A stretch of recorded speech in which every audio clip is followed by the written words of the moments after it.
Ini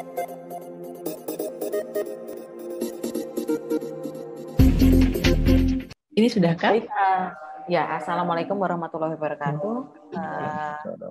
Bapak Ibu dokter sekalian, kami ingin menyampaikan ini beberapa aktivitas riset yang dilakukan di departemen kami dari kardiologi dan kedokteran vaskuler.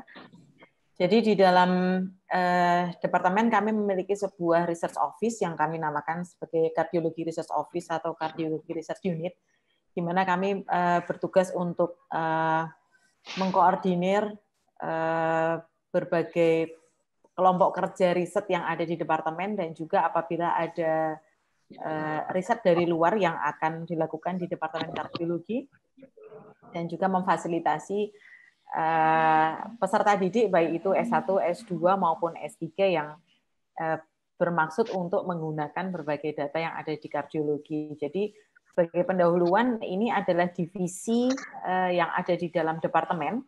Kami ada 8 divisi secara keilmuan, akan tetapi untuk kelompok kerja riset, kami ada beberapa registry based maupun yang non-registry based research group dari berbagai macam disiplin ilmu maupun yang ini lebih pada sebagian disiplin ilmu dan juga dari keminatan. Jadi kita ada penyakit jantung bawaan dan hipertensi pulmonal, kemudian kita ada kelompok kerja penyakit vaskuler, kita ada kelompok kerja penyakit katup, kita ada kelompok kerja riset untuk critical care, kemudian acute coronary syndrome ada sendiri, dan kemudian tindakan percutaneous coronary intervensi, kemudian dari kelompok kerja cardiac imaging, kelompok kerja aritmia, kemudian kardiak onkologi yang bekerja sama dengan cancer registry, kemudian heart failure, kemudian maternal dan cardiovascular disease yang kita juga bekerja sama dengan feto maternal,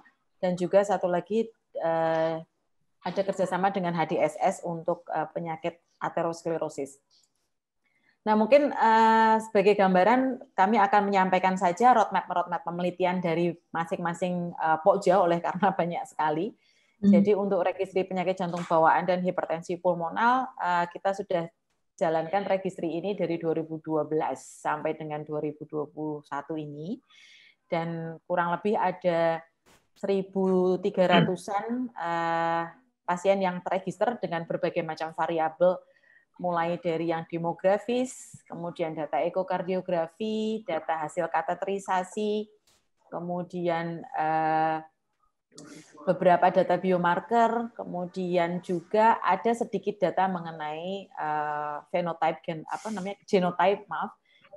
dari pasien yang berkaitan secara familial. Kemudian untuk dari pokja vaskuler ini juga ada registry based dan juga population based research untuk pengembangan maupun pengukuran deteksi dini dari penyakit vaskuler perifer yang sudah dilakukan, dan sebagian bekerja sama dengan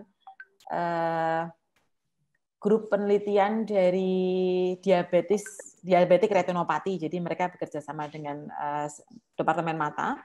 Kemudian beberapa juga, satu proyek juga dengan populasi mengenai deteksi dini dari penyakit vaskular perifer selain dari registri yang berbasis pasien.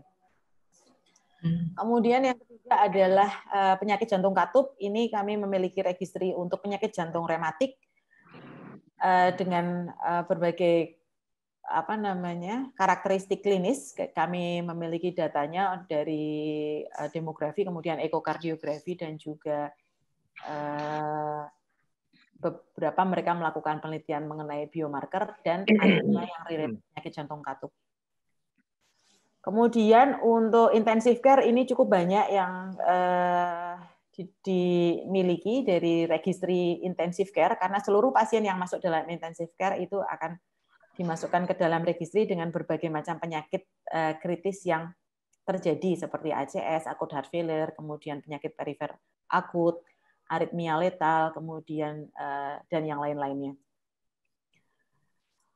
Kemudian untuk akut coronary syndrome ada sendiri, mereka lebih spesifik untuk detail data ini yang kami miliki. Kemudian untuk PCI itu adalah database dari Cath Lab yang dimiliki oleh beliau-beliau dari laboratorium kateterisasi untuk meregister pasien-pasien yang dilakukan tindakan percutaneous coronary intervention, baik itu akut maupun yang elektif. Kemudian untuk aritmia, ini dimulai kurang lebih tahun 2019 untuk melakukan register pada pasien-pasien dengan bradiaritmia yang dilakukan tindakan device seperti pacemaker, kemudian tachyarrhythmia yang dilakukan tindakan ablasi, kemudian yang tak kalah penting adalah atrial fibrilasi. Ini ada registri yang cukup besar dan juga merupakan salah satu subset bagian dari registri nasional.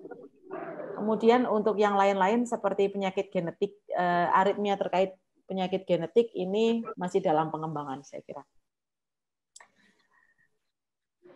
Dan kemudian untuk kardiak onkologi, ini grup dari kardiak onkologi bekerja sama dengan Cancer Registry. Kita sudah memiliki alur untuk registrasi pasien-pasien, terutama untuk breast cancer, untuk kohort mereka-mereka yang dilakukan kemoterapi untuk melihat efek-efek dari kemoterapi terhadap kejadian kardiovaskuler, baik itu perubahan pada kardiomyocyte maupun pada aritmia, kejadian aritmia.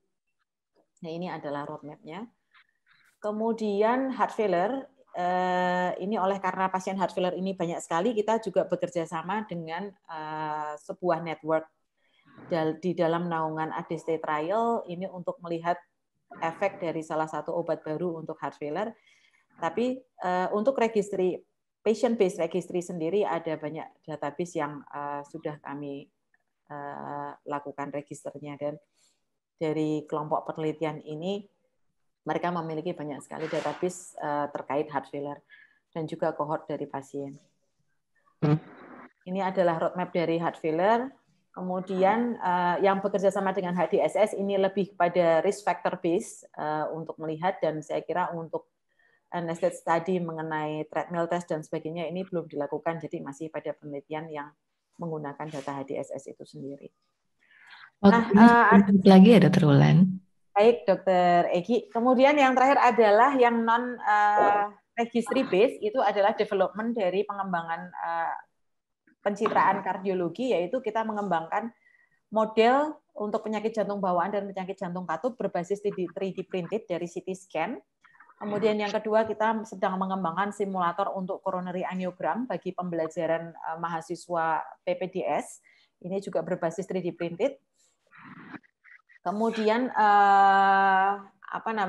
virtual reality maupun augmented reality ini sedang dalam pengembangan. Dan beberapa collaborative research network ini adalah yang kami lakukan di Kardio.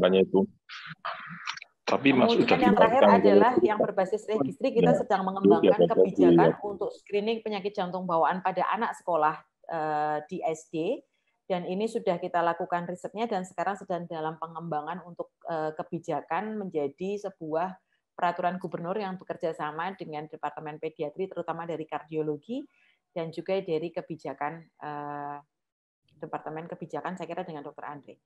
Ya, kurang lebih demikian yang dapat saya sampaikan, Dr. Egi, sekilas dari kardiologi. Terima kasih. Wassalamualaikum warahmatullahi wabarakatuh.